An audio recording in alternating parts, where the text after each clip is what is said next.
11-22 ఈ విధంగా వ్రాయబడాడు.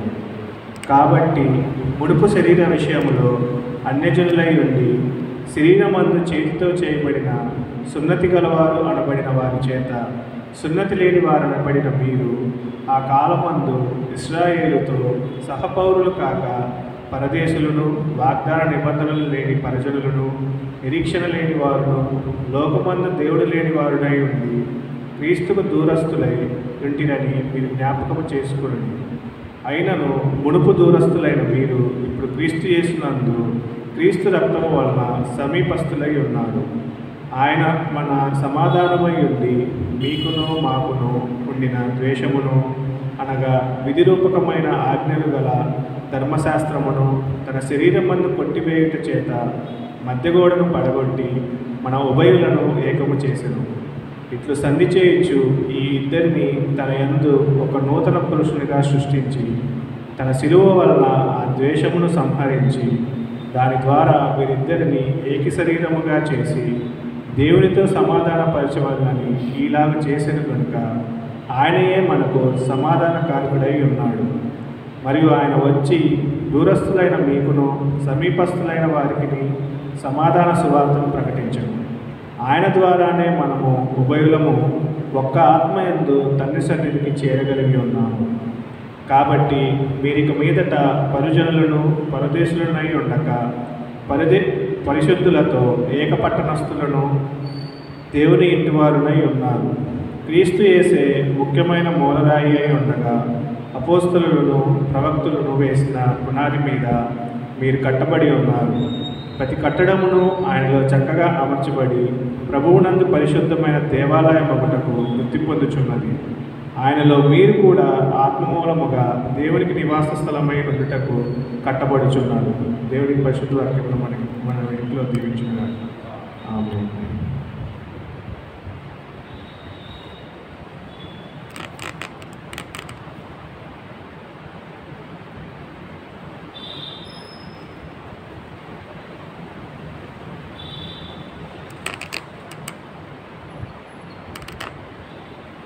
ప్రార్థన చేసుకుందాం. సర్వ సృష్టికర్త అయిన దేవ, ప్రేమగల తండ్రి, కృపామయుడ, దయామయుడ, మీ పరిశుద్ధ పాదములు వందనములు, స్తుతులు, స్తోత్రాలు చెల్లించుకుంటున్నాం తండ్రి. నిత్యము పరిశుద్ధుడని తండ్రి గాన ప్రతిగానముతో మీరు పొగడబడి దేవ, మీ పరిశుద్ధ పాదములు వందనములు, స్తుతులు, స్తోత్రాలు చెల్లించుకుంటున్నాం తండ్రి. మరి ఒక దినము తండ్రి మిమ్మల్ని మహింపరచటకు మాకు ఇచ్చిన భాగ్యాన్ని బట్టి వెన్నెల స్తోత్రాలు చెల్లించుకుంటున్నాం తండ్రి. ఈ బుధవార దినమున తండ్రి మరి సమయాన్ని పోనీక సద్వినియోగం చేసుకొని మరి ఈ వాక్య భాగం తండ్రి బైబిల్ స్టడీలో మేమందరం పాల్గొంటాము. మాకు ఇచ్చిన సమయాన్ని బట్టి మీకు స్తుతులు, స్తోత్రాలు చెల్లించుకుంటున్నాం తండ్రి. రావాల్సిన వారిని త్వరగా రప్పించండి ప్రభా తండ్రి. మరి పాస్టర్ గారు తండ్రి వాక్యాన్ని మాకు విశదపరచుతుండగా తండ్రి, గూఢమైన సంగతులు మాకు తెలియపరచుండగా తండ్రి, వాటిని గ్రహించే మనసును మాకు ఇవ్వమని ప్రార్థిస్తున్నాం ప్రభా. వినగల చెవులను తండ్రి, సమ్మతి గల మనసును మాకు ఇచ్చేసండి తండ్రి, శుద్ధ హృదయాన్ని మాకు చేయమని ప్రార్థిస్తున్నాం ప్రభా. తండ్రి ఆ గూఢమైన సంగతులు మాకు చెప్పుచుండగా తండ్రి, మేము తండ్రి మరి వారిని విని తండ్రి గ్రహించి తండ్రి ఆత్మీయంగా మీరు బలపడి తండ్రి, మీ యొక్క రాకడలో మేము కూడా మేము తండ్రి మీ రాకడ తండ్రి మేము కూడా సిద్ధపడి తండ్రి మీకు కోసం మీరు గుర్తించే వరకు ఉన్నట్టు సహాయం చేయమని ప్రార్థిస్తున్నాం తండ్రి. వచ్చే వారిని తండ్రి త్వరగా రప్పించమని తండ్రి, మరొకసారి తండ్రి మీ బిడ్డల తండ్రి ఏడంతల ఆత్మతో అభిషేకించి తండ్రి మాకు వాక్యాన్ని బోధించి నా బిడ్డకు తోడుగా ఉంటారని మేము నమ్ముతున్నాం. మా ప్రభువును మన చుట్టూ యేసుక్రీస్తు పేరిట వేడుకుంటున్నాం తండ్రి. ఆమేన్.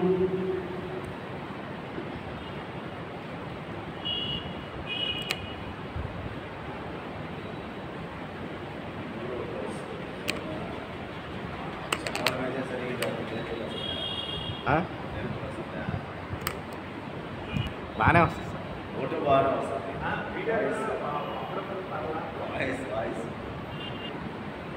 మంచిది.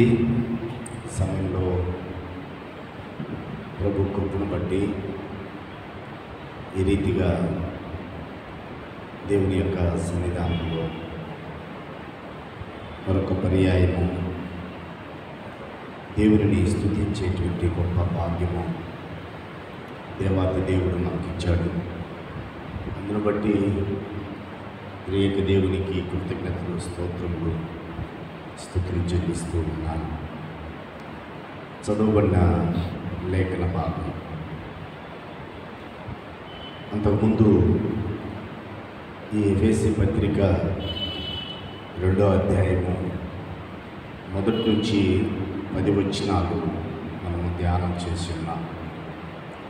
ప్రభు కృపను బట్టి ఈ 11వ వచనం నుండి 22వ వచనం వరకు ఉన్న లేఖన భాగాన్ని ధ్యానం చేసేటువంటి మహాకృప దేవాది దేవుడు మనకు అనుగ్రహించాడు.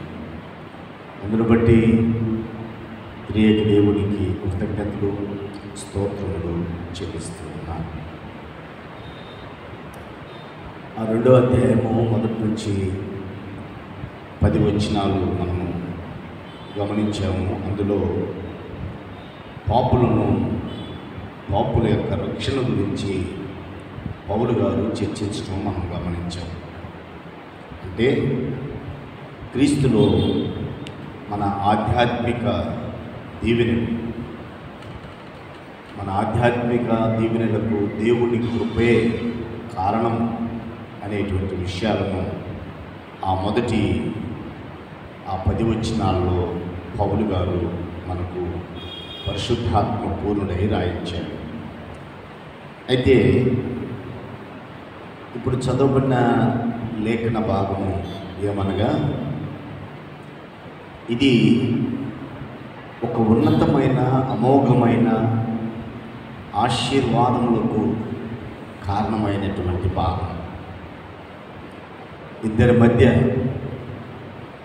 ఒప్పందము, లేకపోతే ఇద్దరి మధ్య సహవాసము, ఇద్దరి మధ్య ఐక్యత కుదిరించేటువంటి ఒక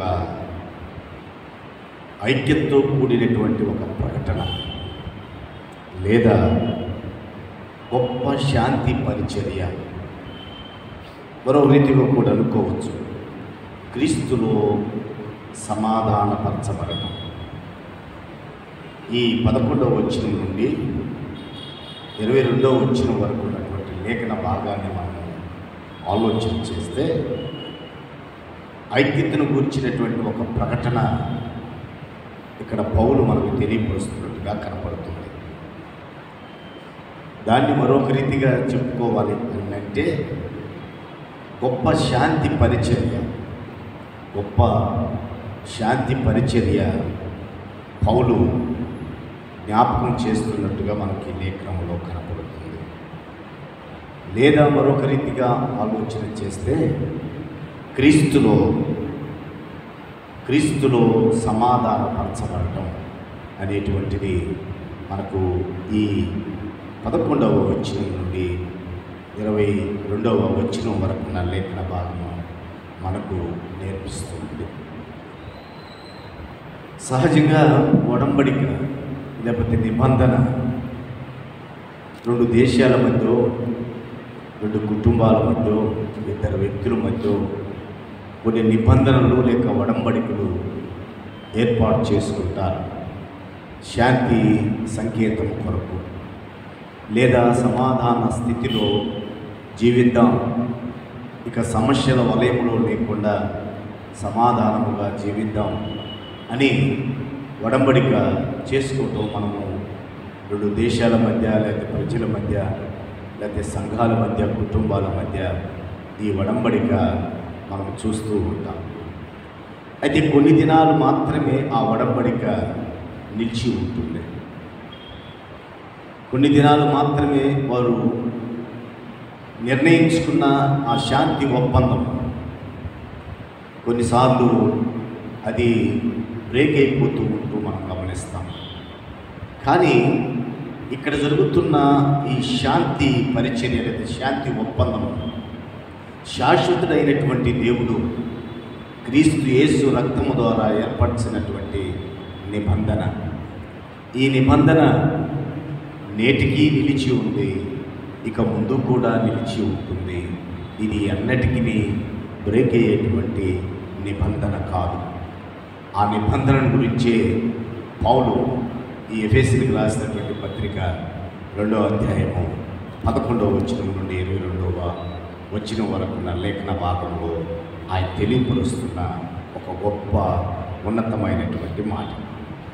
ఇందులో మనము అర్థం చేసుకోవడానికి 3 విధాలుగా మనము వాటిని అర్థం చేసుకోవచ్చు, సులభతరం చేసుకోవచ్చు. ఏమిటి అంటే ఆ 3 ఏమిటంటే, ఈ దినాన మనం ధ్యానం చేసే ఈ 11, 12 వచనాల్లో మనకేమి కనపడుతుందంటే ప్రత్యేకింపబడటం కనపడుతుంది. ఆ శాంతి పరిచర్యలో, క్రీస్తు శాంతి పరిచర్యలో ప్రత్యేకించడం కనపడుతుంది. ఈ 11వ వచనం నుండి 22వ వచనం వరకు. రెండవ భాగం మనకేం కనపడుతుందంటే, ఈ క్రీస్తు శాంతి పరిచర్యలు లేక గొప్ప శాంతి పరిచర్యలో రెండోది ఏమి కనపడుతుందంటే సమాధానపరచబడటం కనపడుతుంది, రెండవ భాగం. మూడవ భాగం మనకేం కనపడుతుందంటే ఐక్యపరచబడటం అనేటువంటి 3 విషయాలు ఈ 11 నుంచి 22 వచనాల్లో ఉన్నటువంటి భాగాన్ని మనం ధ్యానం చేయొచ్చు. మొట్టమొదటి చెప్పబడినటువంటి రీతిగా ప్రత్యేకించుట. ఈ ప్రత్యేకించుట అనేటువంటిది ఏమిటి అని అంటే, ఆ 11, 12 వచనాల్లో ఉన్నటువంటి ఒక సమస్య ఉంది అక్కడ. అది ఏమిటి అని అంటే యూదులకు అన్యులకు మధ్య ఉన్న సమస్య. అంటే ఆ సమస్యకు పరిష్కరించబడటానికి లేదా అన్ని జనాంగానికి యూదులకి మధ్య ఉన్నటువంటి భేదము అక్కడ మనకు ఆ 2 వచనాల్లో మనకు కనపడుతుంది. ఇప్పుడు ఒక మాట తెలుసుకుందాం మనం. ఇప్పుడు యూదులు ఎవరు, అన్ని జనాంగం ఎవరు? యూదులు ఎవరు, అన్ని జనులు ఎవరు?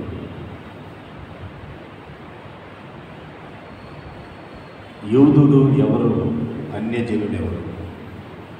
అన్యజనులు ఎవరో కాదు, మనమేమో యూదా జాతిలో జన్మించినటువంటి వారు కాదు. యూదులకు ఉన్నటువంటి శరీర సంబంధమైన నిబంధన ఒకటి ఉంది పురుషులకి. ఆ నిబంధన కూడా మనం లేము ఆ నిబంధన కింద. అయితే ఇక్కడ ఈ ప్రత్యేకించబడటంలో లేకపోతే ఈ ఐక్యపరిచేటువంటి పరిచర్యలో పౌలు మొట్టమొదటిగా వారిద్దరి మధ్య ఉన్నటువంటి ఆ భేదానికి ఒక సమాధానం చెప్పాలి. పరిశుద్ధాత్మదేవుడు ఇద్దరి మధ్య ఉన్నటువంటి ఆ భేదమును సరిచేయాలి. ఏమిటి ఆ భేదము అనంటే, మేము యూదులము, మీరు అన్యులు. ఈ ఎఫెసీ సంఘంలో ఉన్నవారు అందరూ కూడా అధికులు ఎవరు అనంటే అన్య జనాంగమే. యూదా జాతిలో జన్మించినటువంటి వారు కాదు. కొందరు మాత్రమే యూదా మతస్థులు ఉన్నారు. ఎక్కువ మంది అన్య జనాంగము అంటే యూదా జాతిలో జన్మించినటువంటి వారు క్రీస్తు యేసు ప్రభువాన్ని రక్షకుడిగా అంగీకరించి ఆ సంఘములో చేర్చబడినటువంటి వారు అధికులుగా ఉన్నారు. అధికులుగా వారు ఉన్నప్పటికీ, ఇతరులు అధికులుగా ఉన్నప్పటికీ యూదులకు ఈ అన్య జనాంగము అంటే చిన్న చూపు. వారు నేటికి కూడా కొంతమంది యూదులు ప్రార్థన చేస్తూ ఉంటారు, తండ్రి నన్ను అన్ని జనాంగంలో పుట్టించినందుకు నీకు కృతజ్ఞతలు అని చెప్పేటువంటి యూదులు నేటికి కూడా ఉన్నారు. అంటే వారి యొక్క ప్రత్యేకమైనటువంటి జనాంగం, వారి యొక్క ప్రత్యేకమైనటువంటి వాళ్ళ స్థితి, వారి యొక్క విధానం వేరు. అందును బట్టి అన్ని జనులను అక్కడ వారు తృణీకరించడం, అవమానపరచడం, ఇటువంటి కార్యములు జరుగుతున్నటువంటి సందర్భాన్ని బట్టి పరిశుద్ధాత్మదేవుడు పౌలు ద్వారా ఈ 11వ వచనం 12వ వచనంలో అంటే ఈ మొత్తము కూడా పౌలు ద్వారా వాళ్ళ మధ్య ఐక్యతను తెలియపరచడానికి ఆయన పరిశుద్ధాత్మదేవుడు రాయించినటువంటి సత్యమే ఈ ఎఫెసీ పత్రిక 2వ అధ్యాయము 11వ వచనం నుండి 22వ వచనం వరకు ఉన్నటువంటి లేఖన భాగం. ఇదేమిటంటే ఇద్దరి ఐక్యత వలన లేకపోతే ఇద్దరు ఐక్యపరచడం వల్ల ఇద్దరికి ఏమవుతుంది, సమానత్వం ఉంది అనేటువంటి సత్యాన్ని తెలియపరిచేటువంటి వచనాలు ఇవి అని మనము గమనించాలి. కాబట్టి వారికి ఒక ప్రత్యేకత ఉంది. ఇందాక చెప్పబడిన రీతిగా మేము యూదులము, మీరు అన్ని జనాంగము. మనం అన్ని జనాంగమే, మనం యూదులము కాదు. దేవుడు ఎన్నుకున్నటువంటి జనాంగములో నుంచి వచ్చినటువంటి వారు కాదు, మనం అన్యులమే. ఈ అన్యులమైనటువంటి మనలాగా విశ్వసించినటువంటి ఆ సంఘములో ఉన్నటువంటి వారికి ఒక మనం ముందుగానే చెప్పబడిన రీతిగా శరీర సంబంధమైన నిబంధన, ఈ సున్నతి నిబంధనతోటి మేము ప్రత్యేకింపబడ్డాము, మేము దీవించబడ్డాము, మాకు ధర్మశాస్త్రము ఇవ్వబడింది అనేటువంటి ఒక విధానంలో వారు జీవిస్తూ ఉన్నటువంటి జీవన విధానం. అయితే ఒకటి మనం గమనించాలి, అది ఏమిటి అంటే దేవుడు వారిని ప్రత్యేకంగా ఎన్నుకున్నా, లేక ప్రత్యేకంగా వారిని ఏర్పాటు చేసుకున్నా, ప్రత్యేకంగా వారికి ఒక సున్నతి అనేటువంటి వడంబడిక వారితో చేసుకున్నా, ఇవి అన్ని జనాంగమైన లేకపోతే యూదులైనా ఎవరమైనా సరే విశ్వసించని ఎడలా, పౌలు ఇక్కడ ఖచ్చితంగా చెప్పేటువంటి మాట, విశ్వసించని ఎడలా నువ్వు యూదుడైనా ఒకటే, అన్యుడైనా ఒకటే. నాకు ధర్మశాస్త్రం ఇవ్వబడింది, నాకు దీవెనలు ఇవ్వబడ్డాయి, దేవుని ద్వారా నేను ఎన్నుకోబడినటువంటి వాడును అనుకున్న యూదుడు కూడా క్రీస్తు యేసు ప్రభువుని అంగీకరించకపోతే, విశ్వసించకపోతే, దేవుడు వారిని ప్రత్యేకపరుచుకున్న వారికి రక్షణ అనుభవం లేకపోతే వారు ఎంతో రక్షణ అనుభవం లేనటువంటి అన్య జనాంగము కూడా సమానమే. అయితే రక్షింపబడినప్పుడు యూదుడని లేదు, లేకపోతే అన్యుడుని లేదు, ఇద్దరు సమానత్వం కలిగినటువంటి వారే అని తెలియపరిచేటువంటి సత్యము ఈ లేఖనములో మనం చూస్తాం. అంటే విశ్వాసము కలిగినటువంటి వారు మాత్రమే రక్షణ అనుభవం కలిగినటువంటి వారిని దేవుని యొక్క వాక్యం కూడా మనకు స్పష్టంగా తెలియపరుస్తుంది. రోమిలికి రాసినటువంటి పత్రిక 2వ అధ్యాయం, అపోస్తలుడైనటువంటి పౌలు రోమిలికి రాసినటువంటి పత్రిక 2వ అధ్యాయము 25వ వచనం నుండి చదువుతున్నాను, చూడండి. నీవు ధర్మశాస్త్రమును అనుసరించి ప్రవర్తించు వాడవైతుగా సున్నతి ప్రయోజనకరమగును కానీ ధర్మశాస్త్రము అతిక్రమించిన వాడవైతివా, నీ సున్నతి కాకపోవును. కాబట్టి సున్నతి లేనివాడు ధర్మశాస్త్రపు నీతి విధులను గైకొని ఎడల అతడు సున్నతి లేనివాడై యుండియు సున్నతి గలవాడుగా ఎంచబడును కదా. అక్కడ ప్రభు మాట్లాడుతూ, మరియు స్వభావమును బట్టి సున్నతి లేనివాడు ధర్మశాస్త్రమును నెరవేర్చని ఎడల అక్షరమున సున్నతి గలవాడువై ధర్మశాస్త్రమును అతిక్రమించు నీకు తీర్పు తీర్చడా. బాహ్యమునకు యూదుడైన వాడు యూదుడు కాదు, శరీరమందు బాహ్యమైనది సున్నతి కాదు. కాబట్టి అక్కడ స్పష్టంగా ఆ యూదుల యొక్క అతిశయానికి, యూదుల యొక్క ఆలోచనకు పరిశుద్ధాత్మదేవుడు రాయిస్తున్నటువంటి మాట ఏమిటంటే, దేవుని ధర్మశాస్త్ర నియమాలను పాటించకుండా బ్రతికినటువంటి నువ్వు ఒకవేళ సున్నతి పొందినా నీకు ఉపయోగము లేదు. ఒకవేళ సున్నతి లేనటువంటి వ్యక్తి ధర్మశాస్త్రాన్ని పాటించినప్పుడు వాడు సున్నతి కలిగినటువంటి వాడు ప్రత్యేకింపబడినటువంటి వ్యక్తి అని అక్కడ పౌలు గారు ఈ రోమా పత్రికలో రాస్తూ స్పష్టంగా తెలియపరుస్తున్నటువంటి మాట. ఇంకా విషయాలు చాలా ఉన్నాయి. గలతీ పత్రిక ఈ మాట ఇంకా మనకు స్పష్టంగా కనపడుతుంది. ఒకసారి ఆ మాట చూద్దాం. గలతీ పత్రిక 5వ అధ్యాయం 6వ వచనంలో, యేసు క్రీస్తు నందుండు వానికి సున్నతి పొందుట ఎందేమీయూ లేదు, పొందకపోవుట ఎందేమీయూ లేదు, కానీ ప్రేమ వలన కార్యసాధముకు విశ్వాసమే ప్రయోజనకరమగును. ముందుగా మనం తెలియపరుచుకున్న రీతిగా సున్నతిలో ఏమీ లేదు, విశ్వాసంలోనే మాత్రమే ఉంది. నేను సున్నతి కలిగినటువంటి యూదుణ్ణి, నేను ప్రత్యేకింపబడినటువంటి వాడును అని నువ్వు అతిశయించబడాల్సినటువంటి అవసరత లేదు. నీవు అన్యుడువు, అన్యుల్లో నుండి యేసుక్రీస్తు ప్రభువులోనికి వచ్చావు, నీకు సున్నతి లేదు అని నువ్వు వారిని ధృవీకరించవలసినటువంటి పని లేదు. కారణం ఏమిటంటే బాహ్య సంబంధమైన అది ప్రాముఖ్యమైనది కాదు, కానీ విశ్వాసమే ప్రాముఖ్యమైనది అని తెలియపరుస్తూ అక్కడ పౌలు గారు రాస్తూ ఉన్నటువంటి మాట 5వ అధ్యాయం 15వ వచనంలో కూడా ఆయన అంటాడు, క్రొత్త సృష్టి పొందుటయే కానీ సున్నతి పొందుటి యందు ఏమీ లేదు, పొందకపోవుట యందు ఏమీ లేదు. క్రీస్తు నందున్నటువంటి వాడు నూతన సృష్టి. అంటే క్రీస్తు యేసులో ఉంటే, విశ్వాసం కలిగి ఉంటే సున్నతిలో ప్రత్యేకత ఏమీ లేదు. క్రీస్తు యేసునందు విశ్వాసం ఉంచటమే క్రొత్తగా ఒక వ్యక్తి తన మనసు మార్చుకోవటంలోనే ప్రాముఖ్యత ఉంది అని అక్కడ పౌలు గారు వారిద్దరి మధ్య ఉన్న భేదములను ఐక్యపరచడానికి, వారి మధ్య ఉన్నటువంటి విభేదములను తీసివేయటానికి రాస్తూ ఉన్నటువంటి ఆ వచనాలు ఎఫెసీయులకు రాసినటువంటి పత్రిక 2వ అధ్యాయం 11 నుంచి 22 వచనాలు అని మనము గ్రహించాలని ప్రభు పేరట తెలియచేస్తున్నాను.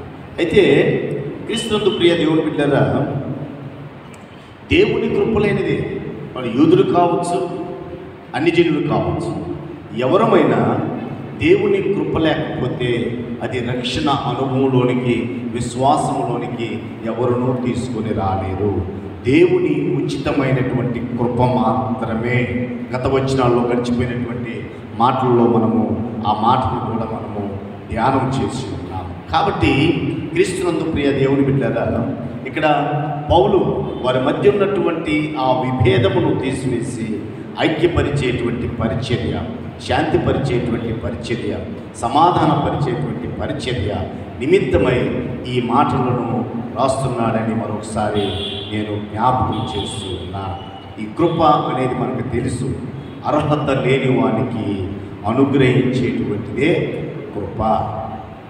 అర్హత లేని వానికి అనుగ్రహించబడేదే కృప. ఒకప్పుడు నీకు నాకు, నీవు నేను అన్యులమే, మనం ఎప్పుడు యూదులు కాలేము, ఇక ముందు కూడా కాలేము. ఎప్పటికీ అన్య జనాంగంలో నుంచి వచ్చినటువంటి వారిని. అయితే యూదుడికి మనకి ఉన్నటువంటి వారు ఒక అతిశయించడానికి గల కారణం ఏమిటంటే అక్కడే రాసినటువంటి మాటలు ఏమిటంటే, ఆ యూదులకు ఉంది అన్య జనాంగానికి లేనిది. వారి అతిశయానికి కారణం యూదులకు ఉంది అన్ని జనానికి లేనటువంటిది ఏమిటి అని అంటే, చూడండి 12వ వచనంలో ఆ కాలమందు ఇశ్రాయేలుతో సహపౌరులు కాక పరదేశులను, వాగ్దాన నిబంధన లేని పరజనులను, నిరీక్షణ లేని వారును, లోకమందు దేవుడు లేని వారై ఉండి క్రీస్తుకు దూరస్తులై ఉంటిరని మీరు జ్ఞాపకము చేసుకునడి. ఎవరిని జ్ఞాపకం చేసుకోమంటున్నాడు? మనల్ని. యూదులకు ఉన్నటువంటి ప్రత్యేకత ఏంటంటే, ఇప్పుడు వారికి లేనివి యూదులకు ఉన్నవి అవే. వారు మేము ప్రత్యేకమైనటువంటి వారము అని వారు అతిశయించడానికి గల కారణము, అక్కడ ఈ 5 కారణాలను బట్టి వారు ఆడ అతిశయిస్తున్నట్టుగా మనము పరిశుద్ధ గ్రంథంలో చూస్తాం. ఏమిటంటే, మొట్టమొదటి చూడండి ఆ 12వ వచనంలో, ఆ కాలమందు ఇశ్రాయేలుతో సహపౌరులు కాక, అంటే దేవుని యొద్ద పౌరసత్వము లేనటువంటి ప్రజలు ఎవరు? అన్ని జనాంగమైన మనము. కానీ వారు ఎవరంటే దేవుని దగ్గర పౌరసత్వం కలిగినటువంటి వారు. మనకు లేదు దేవుని దగ్గర పౌరసత్వం, కానీ యూదులకు ఉంది. ఎందుకంటే దేవుడు వారిని పిలుచుకున్నాడు. 12వ అధ్యాయంలో అబ్రహామును పిలిచాడు. అబ్రహామును పిలిచి ప్రత్యేకించి నాకు ప్రత్యేకమైనటువంటి జనంగా నేను ఏర్పాటు చేసుకుంటూ ఉన్నాను అని వారికి ఏమి ఇచ్చాడంటే, దేశాన్ని ఇచ్చాడు, ధర్మశాస్త్రాన్ని ఇచ్చాడు, దీవెనలు ఇచ్చాడు. ఈ 3 విషయాలు అక్కడ అబ్రహాం తోటి దేవుడు అంటే వారికి ఇవ్వటం, ఆ ఇశ్రాయేలు ప్రజలకు ఇవ్వటం, ఒక ప్రత్యేకమైనటువంటి దేశాన్ని ఇచ్చాడు, వారికి ఒక ప్రత్యేకమైనటువంటి ధర్మశాస్త్రాన్ని ఇచ్చారు, ఒక ప్రత్యేకమైనటువంటి దీవెనలు ఇచ్చారు. అంటే వారు దేవుని యొక్క పౌరసత్వం కలిగినటువంటి ప్రజలు అని దేవుడు వారికి ఇచ్చాడు. కానీ అన్యులు అయినటువంటి మనకు దేవుడు ఆ విషయంలో మనకు ఇవ్వలేదు. కారణం ఏంటి? దేవుడు పక్షపాతి కాదు.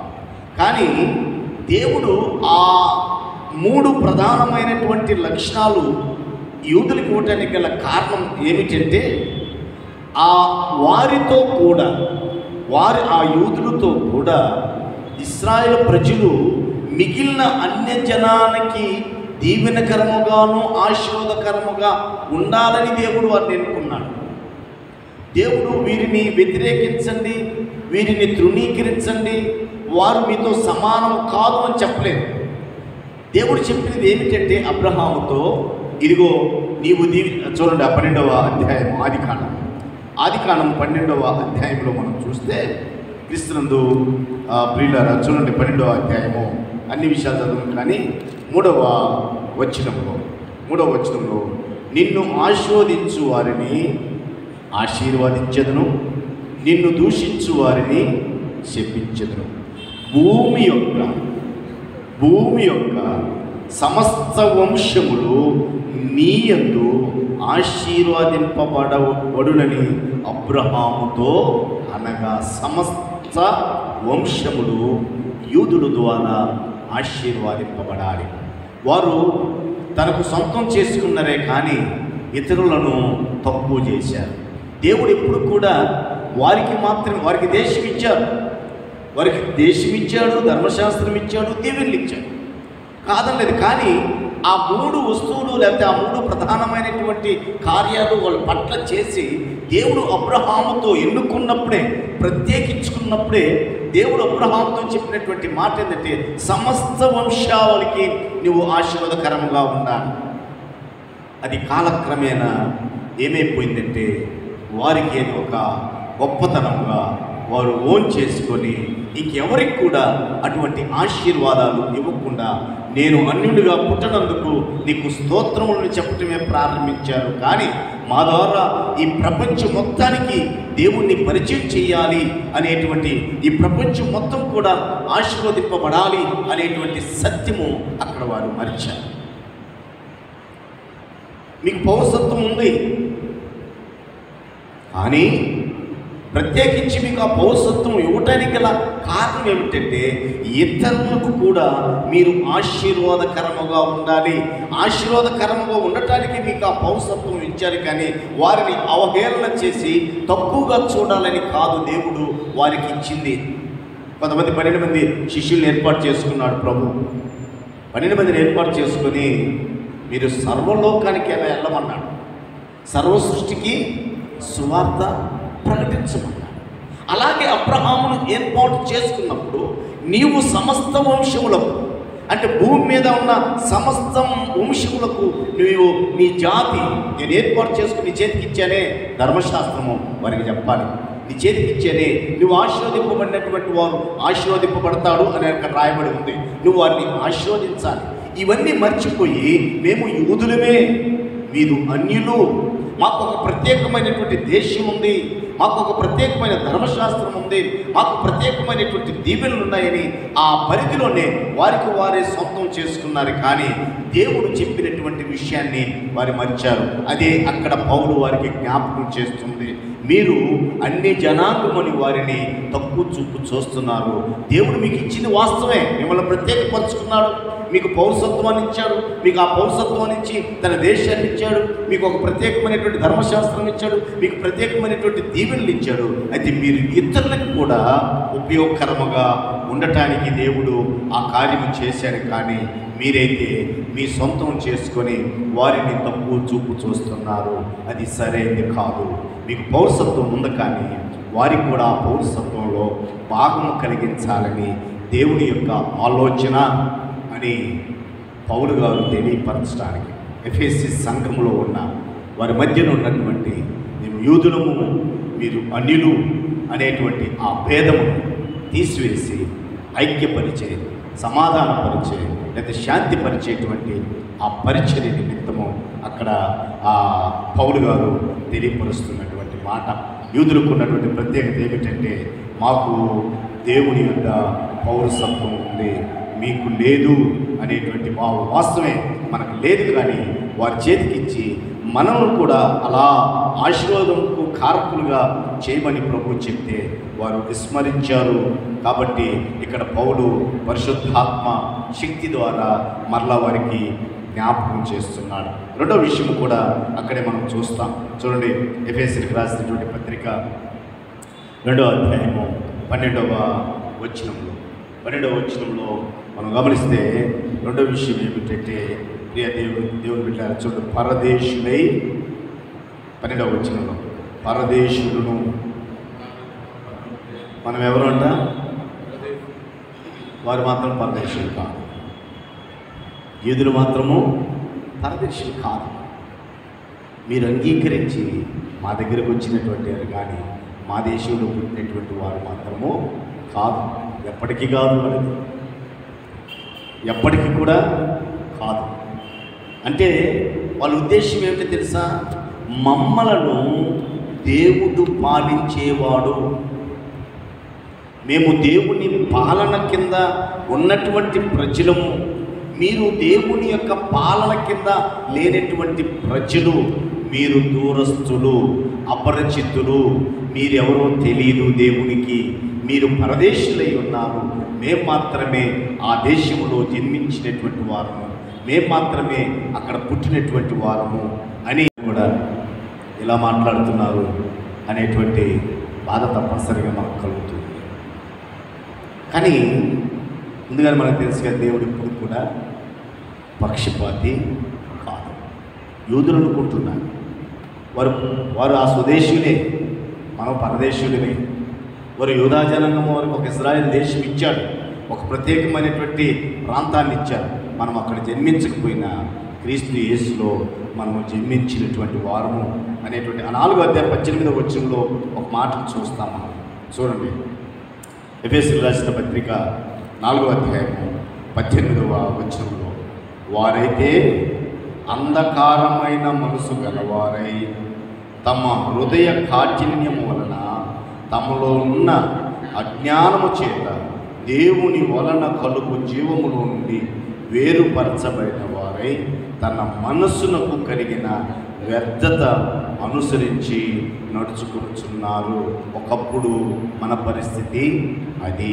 వాస్తవమే, ఒకప్పుడు వ్యర్థమైనటువంటి జీవితము జీవించాము, వ్యర్థమైనటువంటి వాటిని కొనియాడాము, వ్యర్థమైనటువంటి స్థితిలో జీవించాము. వలసలకు రాసినటువంటి పత్రిక 1వ అధ్యాయము 21వ వచనంలో, మరియు గత కాలమందు దేవునికి దూరస్తులను మీ దుష్క్రియల వలన మీ మనసులో విరోధ భావము గలవారే ఉండిన మిమ్మలను కూడా ఆయన ఏం చేశారంటే, మరలా రోమిలికి రాసినటువంటి పత్రిక 9వ అధ్యాయంలోకి వస్తే, ఒకప్పుడు దూరస్తులమైన పరదేశులమైనటువంటి మనలను ఆయన ఏం చేశారంటే 23వ వచనం 9వ అధ్యాయము 23వ వచనం, రోమిలికి రాసిన పత్రిక 9వ అధ్యాయము 23వ వచనం, మరియు మహిమ పొందుటకు ఆయన ముందుగా సిద్ధపరిచిన కరుణాపాత్ర ఘటముల ఎడల, అనగా యూదుల్లో నుండి మాత్రమే కాక, జాగ్రత్తగా వినాలి, యూదుల్లో నుండి మాత్రమే కాక అన్యజనములో నుండి ఆయన పిలిచిన మన ఎడల తన మహిమైశ్వర్యము కనపరచవలనే ఉన్నానేమి, ఆ ప్రకారము నా ప్రజలు కాని వారికి నా ప్రజలనియు, ప్రియురాలు కాని దానికి ప్రియురాలనియు పేరు పెట్టుదును. మరియు జరుగునదేదముగా మీరు నా ప్రజలు కారని వేరో చోటను వారితో చెప్పబడినే, ఆ చోట జీవము గల దేవుని కుమారుడు అని వారికి పేరు పెట్టబడిను. అవి హోషియా అని ఆయన చెప్పుచూ ఉన్నాడు. ఒకవేళ ఇది వారికి ప్రత్యేకత ఉంది, అదేమిటంటే వారు స్వదేశీయులు, మనము పరదేశీయులు. కానీ క్రీస్తు మనకేమి ఇచ్చాడంటే, మీరు స్వదేశీయులు కాదు, మీరు పరదేశీయులు కాదు, మీరు కూడా స్వదేశీయులే. నా బిడ్డలు కాదనుకుంటున్నారు ఒకప్పటి నుంచి అనేక మంది అంటున్నారు, కానీ మీరు కూడా క్రీస్తు యేసు రక్తములో కడగబడిన నా కుమారులే, నా కుమార్తెలే. నేను మీకు ఆ ఆధిక్యత ఇస్తున్నాను. ఓ యూదులారా, మీరు అన్యులు ఏమనుకుంటున్నారంటే పరదేశులు అనుకుంటున్నారు, కానీ క్రీస్తు ప్రభువారు ఆయన తండ్రి అయినటువంటి దేవుడు హోషియా గ్రంథంలో రాయించాడు, వారును నా బిడ్డలే. కానీ ఇక్కడ పుట్టలేదు, ఇక్కడ జన్మతః ఇక్కడ పుట్టలేదు. వారు ఎక్కడ పుట్టినా కూడా వారు కూడా నా పిల్లలే, నా పిల్లలే, నా పిల్లలే అనేటువంటి మాట పరిశుద్ధాత్మ దేవుని ద్వారా దేవుడు రాయించాడు. కానీ వాళ్ళ భావం ఏంటిది? మీరు పరదేశీయులు, మేము స్వదేశీయులము, మీకు మాకు భేదం ఉంది కదా. వాస్తవమే, ఒకవేళ భూమి మీద పరదేశీయులమే, కానీ క్రీస్తు యేసులో అందరం కూడా స్వదేశీయులమే.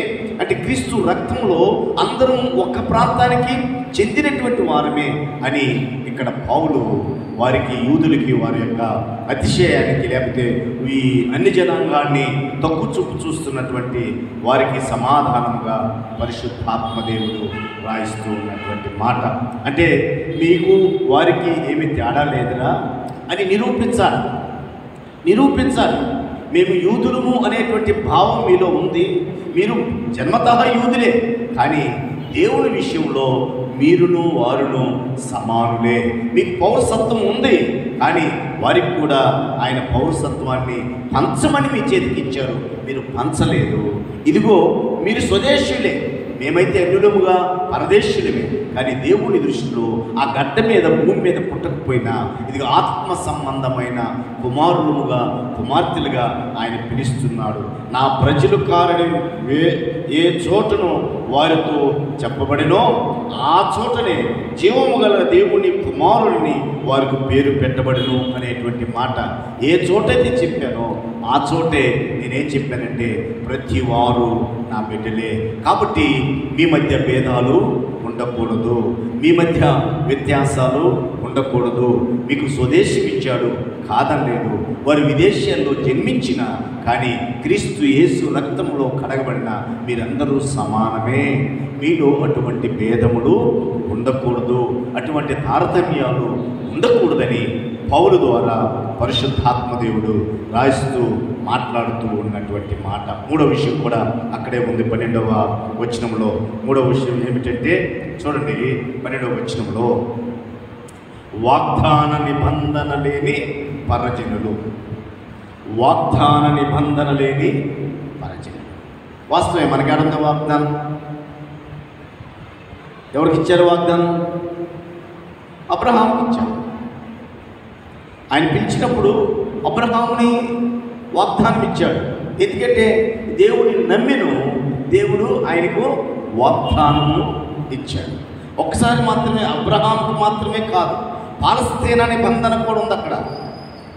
అంటే వారు మీ స్వదేశములు అన్నారే, మాకు పౌరసత్వం ఉంది ఈ దేశములు అన్నారే, అది కూడా ఆ పాలస్తీనా నిబంధన అంటారు. ద్వితీయోపదేశకాండము 28వ అధ్యాయం నుండి 30వ అధ్యాయం వరకు ఉన్నటువంటి ఆ 3 అధ్యాయాలను పాలస్తీనా నిబంధన అనేటువంటి మాటను మనం వాడతాం. అంటే కారణం ఏమిటంటే వారికి ప్రత్యేకించి ఇచ్చినటువంటి నిబంధన. అందుకే ఇది మా దేశము, మేము స్వదేశీయులము, మీరు పరదేశీయులు అనేటువంటి మాట. అంటే మనకివ్వలేదు నిబంధన, వాస్తవమే అబ్రహాముకి ఇచ్చాడు, పాలస్తీనా నిబంధన వారికి ఇచ్చాడు. తదుపరి దావీదుతో నిబంధన చేశాడు. ఎందుకు? ఇతను కూడా యూదా జాతిలో నుంచి, ఇశ్రాయేలు ప్రజల్లో నుంచి వచ్చినటువంటి వ్యక్తే.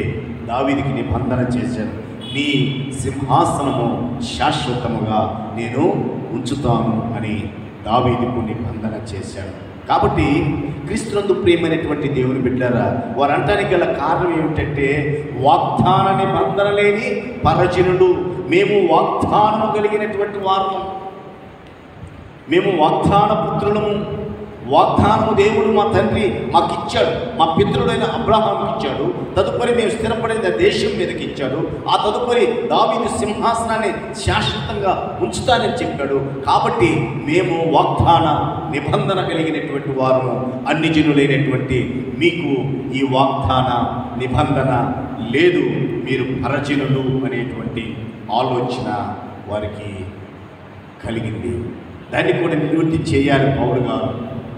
పరిశుద్ధాత్మ దేవుడు దానికి కూడా సరైనటువంటి రీతి అయినటువంటి సమాధానం చెప్పాలి. 3వ అధ్యాయము ఎఫెసీ పత్రిక 3వ అధ్యాయము 6వ వచనంలో మనం చూస్తే, ఈ మర్మం మీదనగా అన్ని జనులు సువార్త వలన క్రీస్తు యేసునందు యూదులతో పాటు సమాన వారసులను, ఒక శరీరమందలి సాటి అవయములను వాగ్దానంలో ఎవరు అంట పాలివారై ఉన్నారనేది. మర్మం ఏమిటంటే, ఓ యూదులారా, మీకు తెలియనటువంటి సత్యం ఏమిటంటే, నిజమే మీ పితరులకు వాగ్దానం చేసింది వాస్తవమే, కానీ ఈ సువార్తే వారికి వాగ్దానము. ఈ సువార్త ద్వారా వారు వాగ్దానానికి వారసులయ్యారు. ఆ సత్యమును మీరు గ్రహించక, మేము వాగ్దానము కలిగిన నిబంధన కలిగినటువంటి జనులము, మీరు వాగ్దాన నిబంధన లేనటువంటి జనులు అని మీరు అన్యులను చులకనగా చూస్తూ ఉన్నారు. అది సరైనది కాదు. అంటే మన పట్ల వాళ్ళ భావం ఎట్లుందో చూడండి. కానీ దేవుడు మన పట్ల దేవుని భావం ఎలా ఉందో ఒకసారి మనము ఆలోచన చేయాలి. అంటాడు ఆ వచనములో, ఒక శరీరం అనేది సాటి అవయములను వాగ్దానములో పాలివారై ఉన్నారని నంది. దేవుని కార్యక్రమం కింద వచ్చినాలంటే మర్మమేమనగా, ఈ మర్మం ఏదనగా, ఏ మర్మము?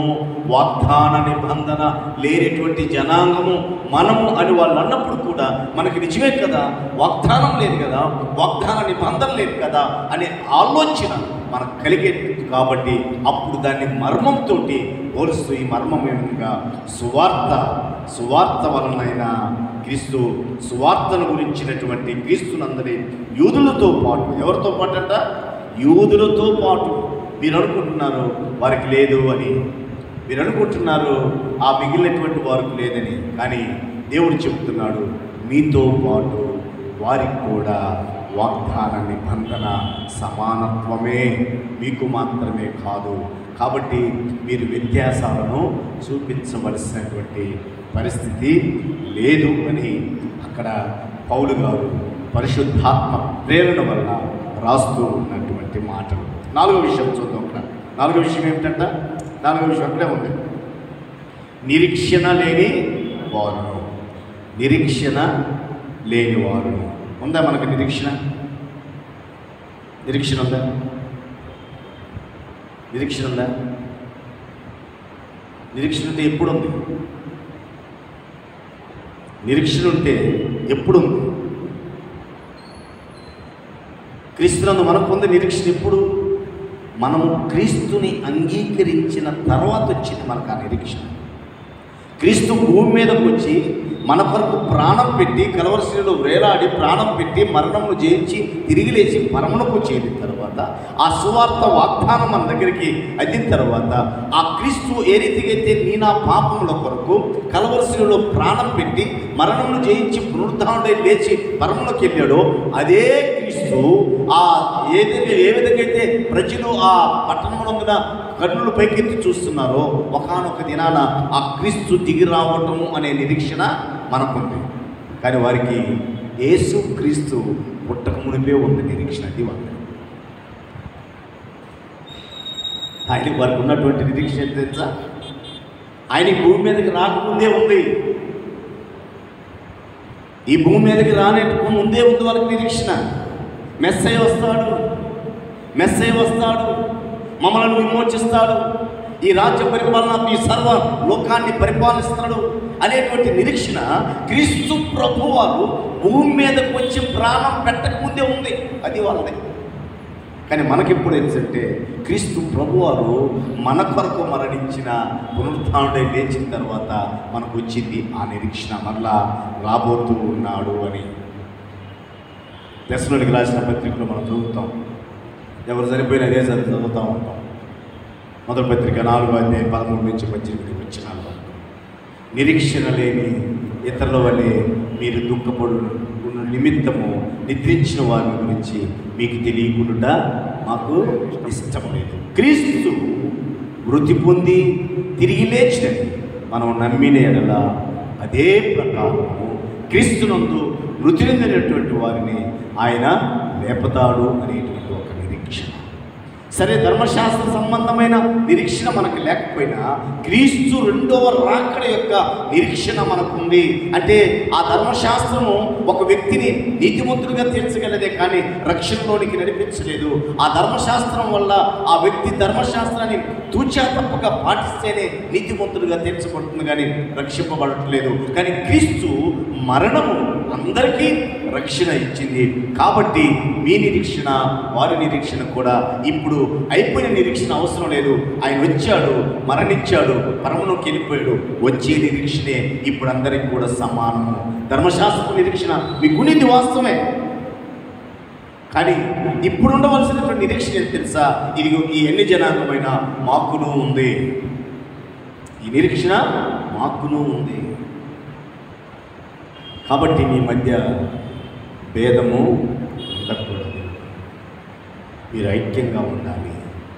క్రీస్తు యేసులో సమాధానంగా ఉండాలి. క్రీస్తు మహిమైశ్వర్యంలో మీరు ఎలా ఉండాలంటే ఆ గొప్ప శాంతి పరిచర్య జరిగించేటువంటి వారుగా ఉండాలి. ఉంది, మీకు నిరీక్షణ ఉంది, మాకంటే ముందు ఉంది. అయితే ఇప్పుడు ఆ నిరీక్షణ అయిపోయింది. ఇప్పుడు ఆ నిరీక్షణ మాకు అవసరం లేదు, నీకు నాకు అవసరం లేదు. మళ్ళీ ప్రభు వస్తాడు, ప్రాణం పెడతాడు, మన శిలువ మీద ఏలాడతాడు అనే నిరీక్షణ నీకు నాకు ఎందుకు? ఇప్పుడు అవసరం లేదు. ఇప్పుడు ఆ నిరీక్షణ అవసరం లేదు. ఇప్పుడు నిరీక్షణ ఏంటంటే ఆయన వస్తాడు, నన్ను తీసుకుని పోతాడు. ఈ నిరీక్షణ నీకు ఉంది, ఇప్పుడు నాకు ఉంది. కాబట్టి మన మధ్య ఏమీ విభేదాలు ఉండటానికి వీలు లేదు. సమానత్వమే. అది అయినా కూడా నీవు యూదుడు అయినా అన్యుడు అయినా ఎవరు అయినా విశ్వాసము వలన మాత్రమే. నువ్వు అన్యుడు అయినా యూదుడు అయినా క్రీస్తు యేసులో ఉండటం వల్ల మాత్రమే సమానత్వం ఉంటుంది. నీకు ప్రత్యేకత ఉండొచ్చు, కానీ అవి సమానంగా పంచాలని ఆ ప్రత్యేకత దేవుడు నీకు ఇచ్చాడు. కానీ దాన్ని నువ్వు విస్మరించావు. ఇప్పుడు మీరు అందరూ కూడా సమానమే. నేను యూదుడిగా పుట్టినందుకు నీకు స్తోత్రం అని నువ్వు చెప్పబడలేదు. నేను యూదుడిని, నేను ప్రత్యేకింపబడిన వాడిని, నేను నిబంధన కుమారుణ్ణి, నేను వాగ్దానం చేయబడినటువంటి వాడును, నాకు ప్రత్యేకించబడినటువంటి వాడిని నువ్వు అనుకోవాల్సినటువంటి అవసరం లేదు. అందరము కూడా ప్రత్యేకింపబడినటువంటి వారిని. అబ్రహాముతో ప్రారంభంలోనే ఆయన ఏర్పాటు చేసుకునేటప్పుడు సర్వభూమి మీద ఉన్నటువంటి వంశానికి మీరు ఆశీర్వాదకరంగా ఉండాలి. కానీ మీరు దాన్ని సొంతం చేసుకుని ఎవరికి చేరకుండా మీ దగ్గరే ఆపుకున్నారు. అది సరైనది కాదు అని తెలియపరుస్తూ పౌలు గారు పరిశుద్ధాత్మ ప్రేరణ వల్ల ఈ మాటలు మనకు రాయిస్తున్నట్టుగా మనం చూస్తున్నాం. ఐదో ప్రత్యేకత ఏమిటి అంటే, చూడండి, ఐదవ ప్రత్యేకత ఏమిటి అంటే అక్కడే రాయబడి ఉంది. నిరీక్షణ లేని వారును లోకమందు దేవుడు లేనివారై ఉండి. లోకమందు దేవుడు లేనేవారు. ఎవరమే? మనమే. మన పూర్వీకులు ఏ దేవుడికి వచ్చారు మనకు తెలియకపోవచ్చు. కానీ తప్పనిసరిగా మన ఫోర్ ఫాదర్స్ మాత్రము ఏదో ఒక ఈ భూలోక సంబంధమైనటువంటి వాటిని ఆరాధించే ఉండొచ్చు తప్పనిసరిగా. కాబట్టి వాటిని ఆరాధించి ఉంటున్నారు. కాబట్టి వాళ్ళ యొక్క ఉద్దేశం ఏమిటి? మేము ఏర్పడిన నుంచి మాకు దేవుడు ఉన్నాడు, మీకు లేదు. మీరు ఎవరినో దేవుని కాని వాడిని ఆరాధిస్తూ వచ్చారు, మాకున్నారు. ఒప్పుకోవాలి, నిజమే, దేవుడు లేడు. ఒకప్పుడు దేవుడు ఆయనే అనుకున్నాం ఏదో ఒక దాన్ని పెట్టుకొని. ఈ దేవుణ్ణి ఎరక్కముందు, ఈ దేవుణ్ణి విశ్వసించకముందు దేవుడు లేని వారిమే. పౌలు కూడా ఒక మాట అంటాడు. అపోస్తలుల కార్యముల గ్రంథం 17వ అధ్యాయంలోనికి రండి, కొద్ది నిమిషాలు ఆ మాటను చూద్దాం. 17వ అధ్యాయంలో 17వ అధ్యాయం ఏథెన్సు పట్టణంలో ఆయన ఉన్నప్పుడు మనము 16వ వచనం నుండి 23వ వచనం వరకు చదవాలి. కానీ మీరు ఇంటికి వెళ్ళిన తర్వాత చదవండి, అక్కడ సందర్భాన్ని తెలియపరుస్తాను. పౌలు ఏథెన్సులో 16వ వచనం, పౌలు ఏథెన్సులో వారి కొరకు కనిపెట్టుకుని ఉండగా ఆ పట్టణము విగ్రహములతో నిండి చూచినందున అతని ఆత్మ పరితాపము పట్టలేకపోయెను. కనుక ఈయన అనుదినము అందరితోటి సువార్త విషయమై తర్కిస్తూ వచ్చినప్పుడు పౌలు పట్టుకొని అక్కడ ఉన్నటువంటి పెద్ద మనుషుల మధ్య నిలబెట్టారు. 22వ వచనంలో పౌలు అరేయో పొగు మధ్య నిలిచినప్పుడు ఏమనగా, ఓ ఏథెన్సు వారులారా, మీరు సమస్త విషయంలో అతి దేవతాభక్తి గలవారై ఉన్నట్లు నాకు కనబడుచున్నది. నేను సంచరించుచు మీ దేవతా ప్రతిమలను చూచుచుండగా ఒక బలిపీఠము నాకు కనబడెను, దాని మీద తెలియబడని దేవునికి అని రాయబడి ఉన్నది. కాబట్టి మీరు తెలియని దేవుని యందు భక్తి కలిగి ఉన్నారో దానినే నేను మీకు ప్రచురపరుచుచున్నాను. అసలు ఏంటయ్యా నువ్వు చేసేటువంటి బోధ అంటే, ఎంత యుక్తంగా పరిశుద్ధాత్మదేవుడు ఆ పౌలు గారు మాట్లాడించాడో చూడండి. ఎంత యుక్తంగా పరిశుద్ధాత్మదేవుడు జ్ఞానం. అందుకే కదా సువార్తలో కూడా చెప్తాడు, నేను అధికారులకు పోయిన దగ్గరికి పోయినప్పుడు నేనేం మాట్లాడను కాదురా, నేను మాట్లాడాను, భయపడదు. నిలబెట్టారు. ప్రశ్నిస్తున్నారు, ఏది కొత్త బోధ చేస్తున్నామంట? లేదండి, నేను కొత్తది ఏం చేయట్లేదు. మీరు ఏం చేస్తున్నారంటే మీ భక్తి కలిగిన వారే. ఎలాంటి భక్తి కలిగినవారు? దేవతా భక్తి గలవారే, అతి దేవతా భక్తి గలవారే.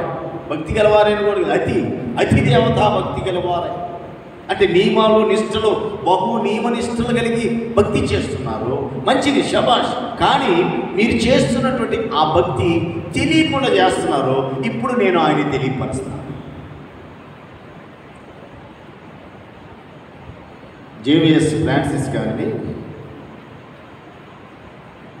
ఈయన ఒక మిషనరీ. కేరళకి వెళ్ళినటువంటి మిషనరీస్ అందరినీ కూడా కేరళ ప్రజలు ఒక మాటతో పిలిచేవాళ్ళు, పరంగీస్ అని అంటే ఎద్దు మాంసం తినేవారు, వారిని దగ్గరికి రాని. చాలామంది విదేశీయాల నుంచి సువార్తకి వచ్చారు. అక్కడ సువార్త చెప్పడానికి పోతే వాడు పరంగీసురా, వాడి దగ్గరికి రాని కాకుండాని ఎవరిని కూడా ఆ దగ్గరికి రానిచ్చేటువంటి వారు కాదు. ఈ ఫ్రాన్సిస్ అనేటువంటి వ్యక్తి ఆలోచన చేశారు. పౌలు వలె ఆలోచన చేసి ఆయన సంస్కృతం నేర్చుకున్నాడు, పిలక పెంచుకున్నాడు, మడికట్టు కట్టుకోవటం నేర్చుకున్నాడు. కేరళకి వెళ్ళాడు.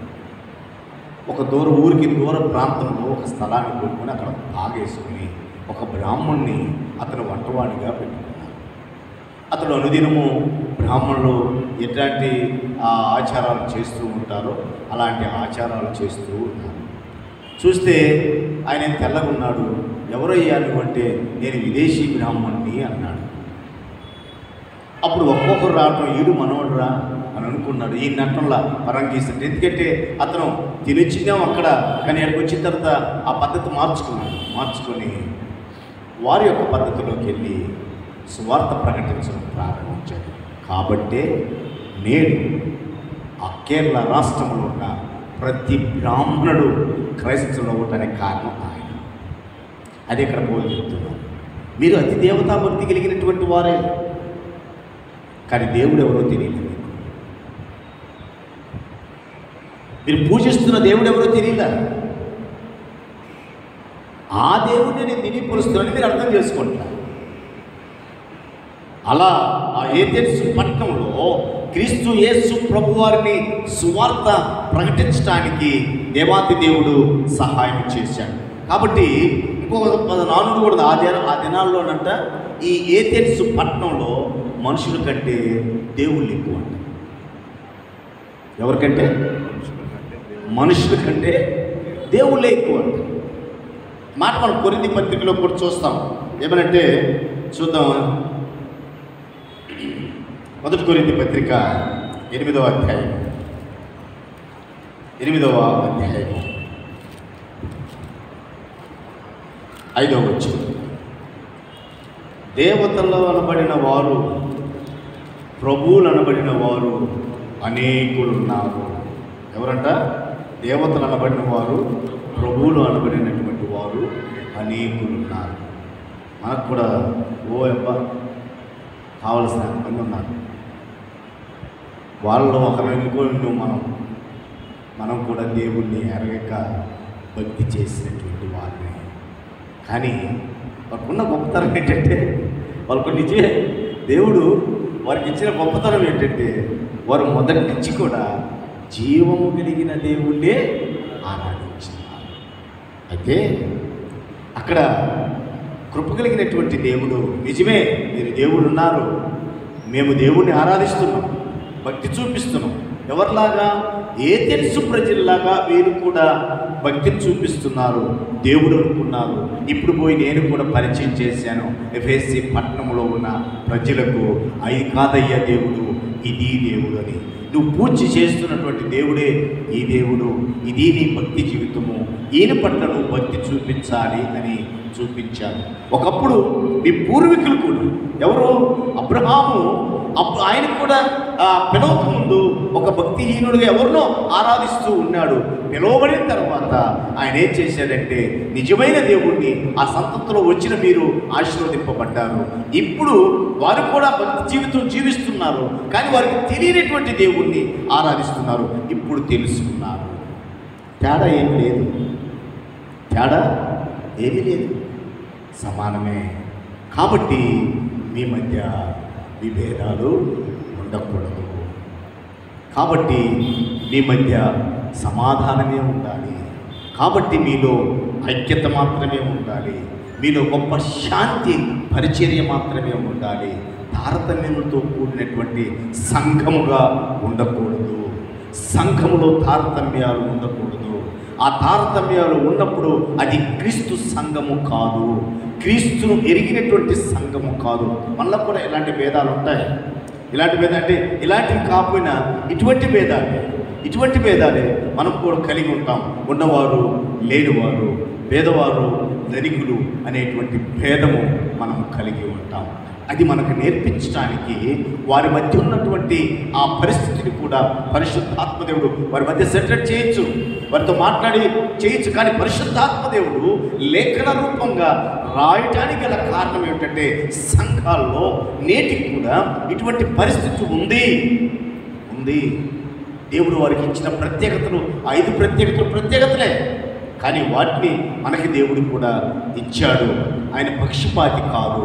కాబట్టి మనము సమానత్వముగా ఉండాలి, ఐక్యతో మనము సమానత్వముగా ఉండాలి. ఈ గొప్ప శాంతి పరిచర్యలో మనము పాలిభాగస్తులము కావాలి. ఈ ఐక్యపరిచేటువంటి పరిచర్యలో మనం పాలిభాగస్తులము కావాలి. క్రీస్తులో సమాధాన పడేటువంటి పరిచర్యలో మనము పాలిభాగస్తులు కావాలి. వారికి నాకు ఏమిటి పొత్తు అనేటువంటి భావము ఉండకూడదు.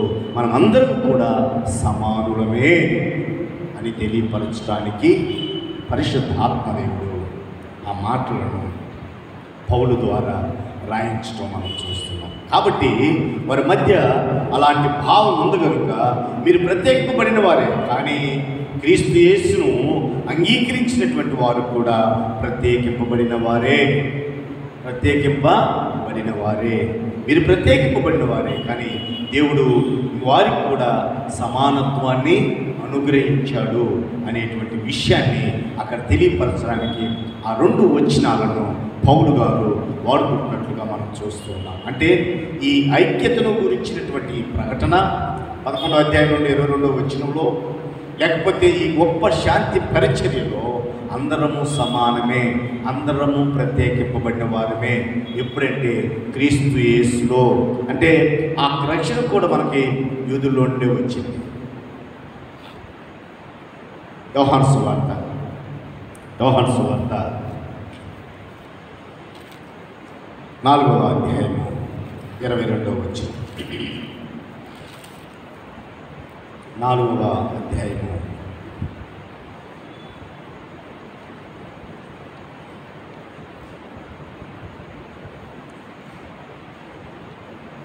22వ వచనంలో, మీరు మీకు తెలియని దానిని ఆరాధించువారు, మేము మాకు తెలిసిన దానిని ఆరాధించువారు. రక్షణ ఎక్కడి నుంచి వచ్చిందంట? యూదులలో నుండి కలుగుచున్నది. అయ్యా, ఎక్కడి నుంచి వచ్చినా నువ్వు కూడా ఒకప్పుడు దేవుడు లేనుడు కదా. తదుపరి నీకు దేవుడు కలిగాడు, నీకు ముందు కలిగాడు, ఒకడు వీరికి వెనక్కి కలిగాడు. కాబట్టి మీరు ముందు గ్రహించారు, మీరు వెనక గ్రహించారు. కాబట్టి క్రీస్తు యేసులో మనమందరం ఎవరు? ఇప్పుడు యూదులమే.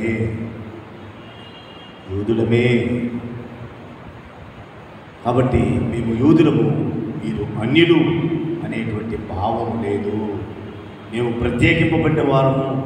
నిజమే, మీరు ప్రత్యేకింపబడిన వారే. వారు కూడా క్రీస్తు యేసును అంగీకరించినటువంటి వారు ప్రత్యేకింపబడిన వారే. కాబట్టి ఈ దినము మనం నేర్చుకున్నటువంటి సత్యం ఏమిటంటే, క్రీస్తు యేసులో మనము ప్రత్యేకింపబడిన వారము. మనలో భేదం ఉండకూడదు, మనలో సమానత్వం ఉండాలి. ముందు వెనక తేడాలో అందరము ఆయన రక్షణలోనికే రావాలి. ఎటువంటి భేదాభిప్రాయాలు సంఘంలో ఉన్న విశ్వాసుల మధ్య ఉండకూడదు.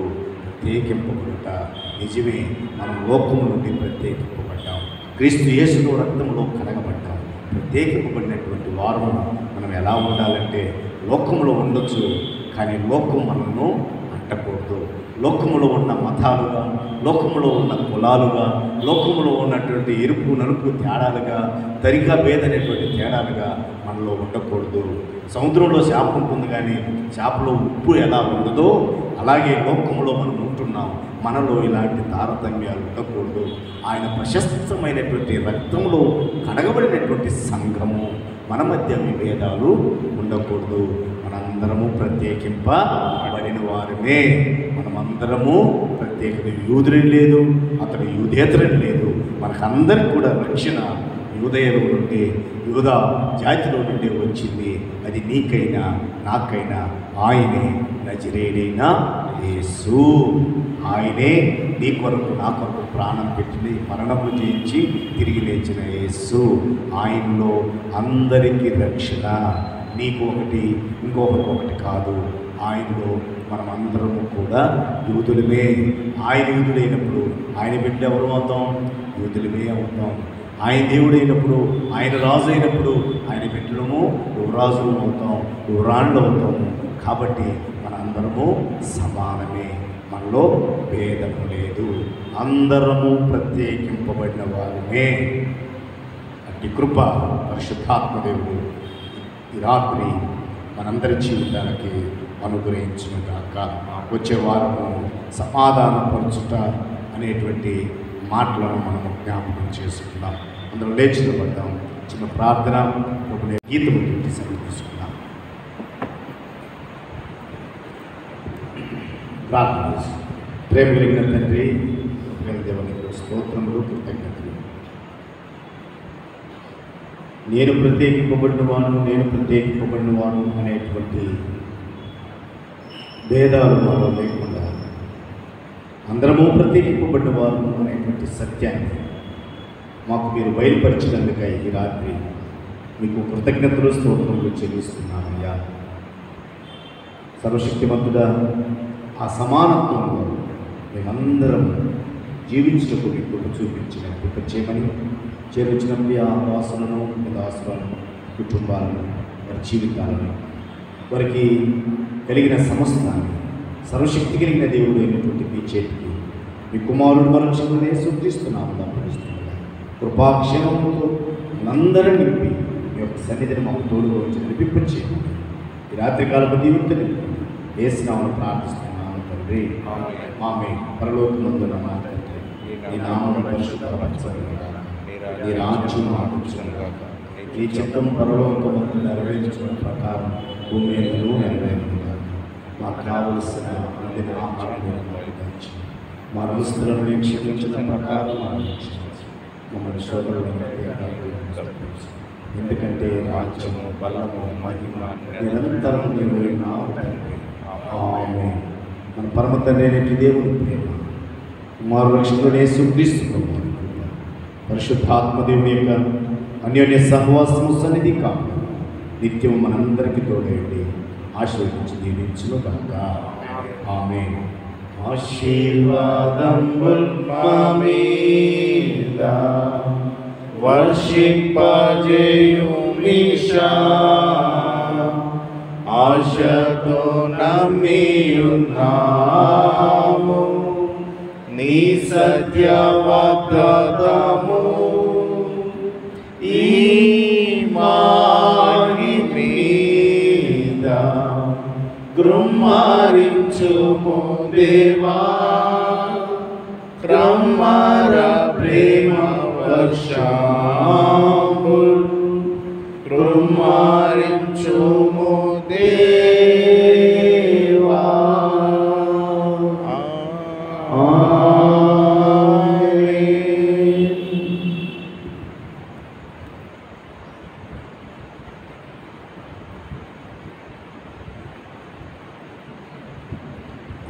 ఆమేన్.